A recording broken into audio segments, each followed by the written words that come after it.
मैहर मां शारदा मंदिर में वायरल पत्र का नया अपडेट सामने आया है, जहां जबलपुर से आए श्रद्धालु द्वारा 22 अक्टूबर 2025 को मां शारदा मंदिर में 2 किलो की चांदी का मुकुट, छत्र और सोने की नथ चढ़ाया गया था। वहीं श्रद्धालु की इच्छा अनुसार छठ तक पूरा श्रृंगार मां शारदा को अर्पित रहा और फिर छठ को नया नियम अनुसार मंदिर समिति में जमा कर दिया गया है, जिसके बाद वायरल पत्र को गलत तरीके से पेश कर मां शारदा मंदिर पुजारी को बदनाम करने का प्रयास किया गया, जबकि सच्चाई कुछ इस प्रकार है।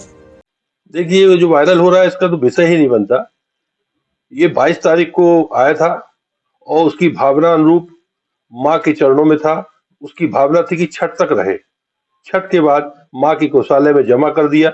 मैं देख रहा हूँ कि उसको जमा हुए महीना भर पूजने वाला है और ये वायरल पत्र अभी हो रहा है। ये प्रशासन में इसका हमको जब नोटिस आई तो उसका हमने जवाब भी दे दिया। और उस दिन हम बाहर थे, प्रवास से जब हम आए तो कागज हमको मिला और हमारे प्रतिनिधि के रूप में सुमित महाराज थे। सुमित ने हमको बताया कि उसकी भक्त की भावना को देखते हुए वो रखा गया था, ना कि चोरी गया था, ना गुमा है और गौशाला में माँ के जमा हो गया।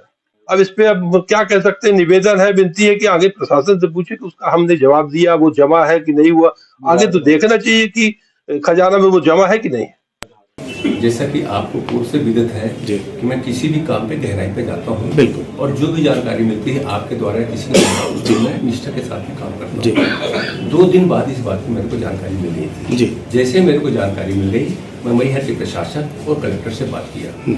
बात करने के बाद में मैं खोज निकाला कि चढ़ावा करने वाला कौन व्यक्ति था। उसके संपर्क में आया।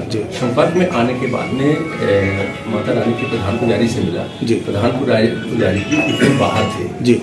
फिर उन्होंने जो उस टाइम गद्दी में था उनसे बात किया। जब वे बात की तो उनको मैं कल बुलाया था, आपको जानकारी के लिए बता दूं, जिन्होंने चढ़ावा चढ़ाया था उनको मैं कल बुलाया और कल बुला करके मैं उनसे बात किया, क्योंकि उन्होंने जो जवाब दिया उस जवाब पे मेरे को पूरी तरह से भरोसा नहीं हुआ। तो मैं उनको बुलाया तो उन्होंने भी यही बोला कि मैंने जब चढ़ावा किया तो मैं उनसे बोला था कि मेरा ये जो छत्र है वो छठी के दिन चढ़ेगा, मतलब वो 4 दिन पहले की बात है। और उस चढ़ाने के बाद में आप उसको क्या करना है, उसको तो आइडिया नहीं है कि ये पुजारी का होता है कि पंडित का होता है, किसी का होता है।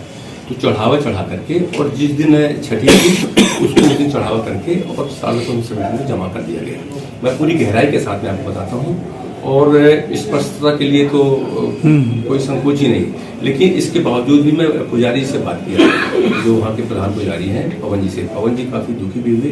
फिर उन्होंने पूरी जानकारी लेकर के मेरे को दिया और उस पर एक छत्र था, उसमें छत्र के सिवा वो उनका स्टेटमेंट भी मैं उनको कल आया, उनके साथ में एक साथ आया और मैं उनको बोला कि आप कुछ भी हो बिना संकोच के आप मेरे को बताइए।